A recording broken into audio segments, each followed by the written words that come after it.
The best course of action is for Congress to raise or suspend the debt ceiling, preferably well before the deadline, because the money's already been spent. We have to pay the bills. But obviously, the two parties aren't seeing eye to eye on a deal. And the closer we get to the deadline, the more we put the Treasury in a pretty troubling spot. The Treasury is legally obligated to make these payments. And at the same time, it's being told it can't borrow more than Congress says to make the payments.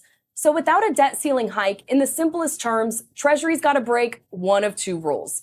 I want to bring in Nathan Tankis. He's the research director for the Modern Money Network, and he recently wrote this op-ed called "Biden Can Steamroll Republicans on the Debt Ceiling." Nathan, what are some of the trick plays that the executive branch might have in its playbook if Democrats and Republicans don't come to some type of agreement and the country is at risk of default? Yeah. First of all, thanks for having me. The key ideas, I think, are these three essential ideas.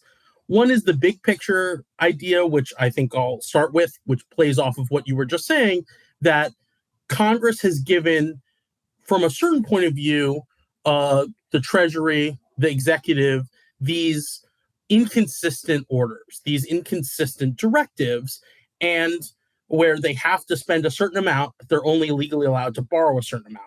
So from a kind of traditional perspective, they have to choose, quote unquote, the least unconstitutional option. Simply just break the debt ceiling. It's kind of simple to direct. Break the debt ceiling.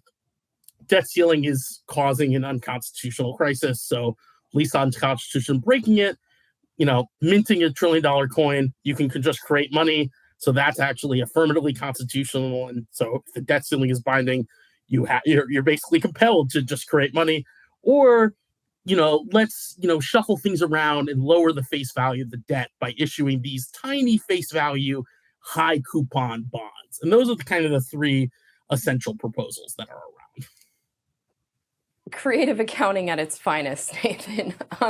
You went back into the archives, 2013, when Fed Chair Jerome Powell was just on the Board of Governors at the time. What did you learn from those old transcripts about the appetite that Powell might have today to do whatever it takes to avoid default?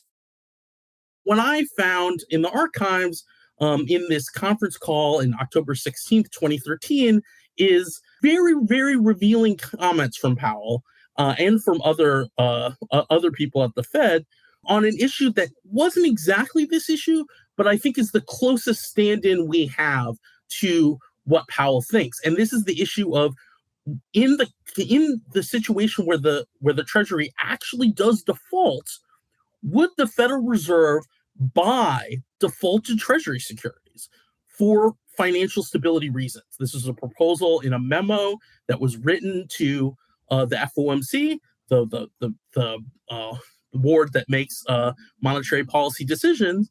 And what's so interesting is that the vast majority of people on the FOMC at the time, including Powell, go along with it. Powell says he finds the idea loathsome, but Bernanke, then Chairman Bernanke, needles him and says, but you do loathsome things sometimes. And he says, yes, the right circumstances. And to me, this changes the entire conversation that we've been having, because it goes from a very, kind of more speculative conversation about, like, does the Fed understand, its legal authority the way I do, which, who knows, at some level, who cares what I think? What this was the words of Fed officials, and Powell himself saying not only that he would buy the defaulted Treasury securities, but that they shouldn't announce that they're willing to do that until the last moment. Let's talk about that a little bit, Nathan. He mentions in the transcript that he even, I think, felt uncomfortable talking about it that much time in advance. And this is a conference call that wasn't going to be released. It wasn't like it was happening out in the public. But why do you think that Powell, the Fed, and others are being so coy about these potential nuclear options that you're talking about? They're being coy because they see their role as essentially compelling Congress and the White House to negotiate with each other. And from their point of view, compelling this negotiation is being, quote unquote, above politics.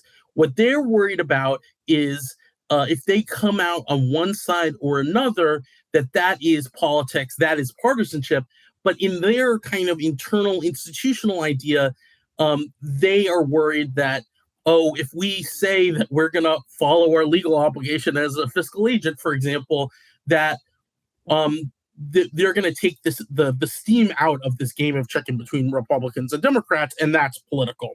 And they want to stay out of it as much as possible because they see their independence, their power as determined by as much as they possibly can do, having both parties think that they are not on, quote unquote, one side or another.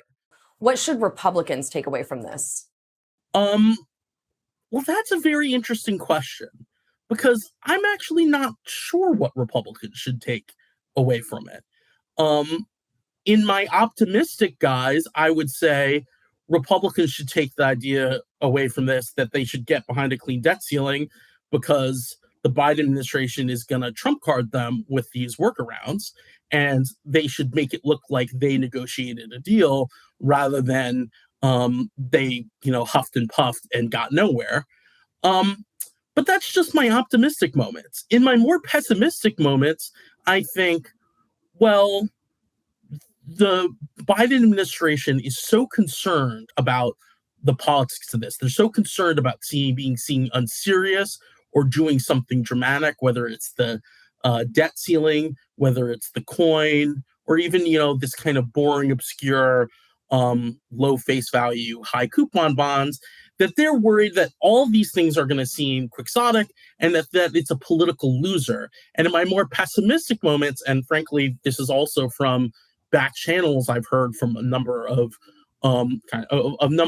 former Treasury officials about, the state of the Biden administration's thinking, is that they see a game of chicken with Republicans as a political winner, and they see cutting off the game of chicken as only having political risks for them. I think their calculus in the politics is wrong, and more fundamentally, I think that in a kind of ironic sense is putting partisanship over the most fundamental issue, which is avoiding an unconstitutional default, avoiding Social Security checks being abridged in some way, and avoiding any sort of, quote unquote, payment prioritization, which is just a default by another name. Well, look, a default at any level would be catastrophic for the country. So let me ask you this, though, because this hasn't been done before. If a nuclear option is taken this round, is that the end of the debt limit? I mean, how do you go back after that and pretend that Congress raising the debt ceiling matters when you've utilized something in your back pocket like that? Yeah, I think that's absolutely the case. I think anytime they use one of the nuclear options, unless those nuclear options are statutorily closed, all of them, which still leaves the 14th Amendment or the, just breaking through the debt ceiling because it's the least unconstitutional option. I think, it's fundamentally an end to the debt ceiling crisis. And I think that's a good thing. I think that there's no actual, fiscal benefit that we're getting through having these recurring debt ceiling crises. If we want to argue about budget stuff, we should just argue about budget stuff and not have this other dishonest conversation which involves hostage taking. Yeah, I think an important point for our listeners is always that this is money that has already been allocated and spent. The Treasury is trying to pay the bills at this point. Congress has multiple opportunities to decide how much money they're spending every single year. So we'll leave it there. Nathan Tankis, research director for the Modern Money Network. He's also got a newsletter that you can check out if you want more on his thoughts, notes on the crises. Nathan, thank you so much.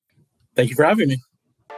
Thanks for watching. In this time of media mistrust, Straight Arrow News is on a mission to bring you unbiased, fact-based reporting.